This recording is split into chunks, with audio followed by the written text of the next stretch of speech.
को नमस्कार।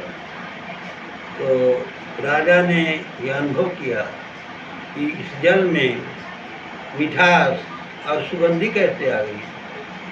मस्करी को बुलाया गया और उससे पूछा गया कि अरे सही सही बताओ, आज तुमने जल कहाँ से लाई हो। वो मस्करी सुपरा नदी का तो जल नहीं है। उसने कहा कि आज बगल के पोखरे से एक घड़ा जल लाई हूँ। तो राजा ने कहा कि चलो मेरे साथ चलो, यहाँ से पानी लाई हो, पानी लाए हो घड़े में, तो वहाँ हमको बताओ कहाँ से पानी लाई हो। मस्करी के साथ साथ राजा चले गए उस पोखरे के पास जहाँ से मस्करी एक घड़ा जल लाई थी। पोखरे के ऊपरी भाग में राजा भर्तृहरि तपस्यारत थे, तपस्या में लीन थे, और देखा कि उसी के भाई राजा भर्तृहरि तपस्यारत हैं, तो बगल में बैठ गए।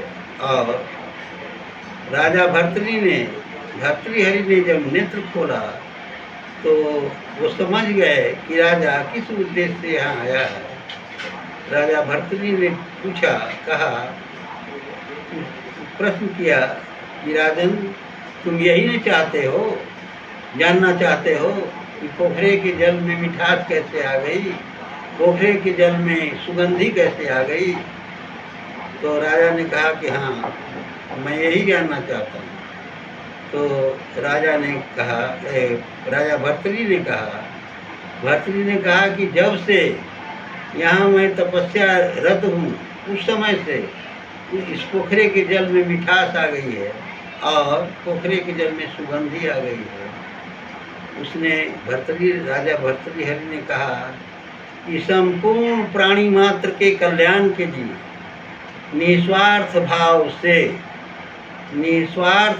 से संपूर्ण प्राणी मात्र के कल्याण के लिए जहाँ जो तपस्या रत रहता है, तो वहाँ पर इसी तरह का प्राकृतिक चीज़ों पर भी प्रभाव पड़ता है।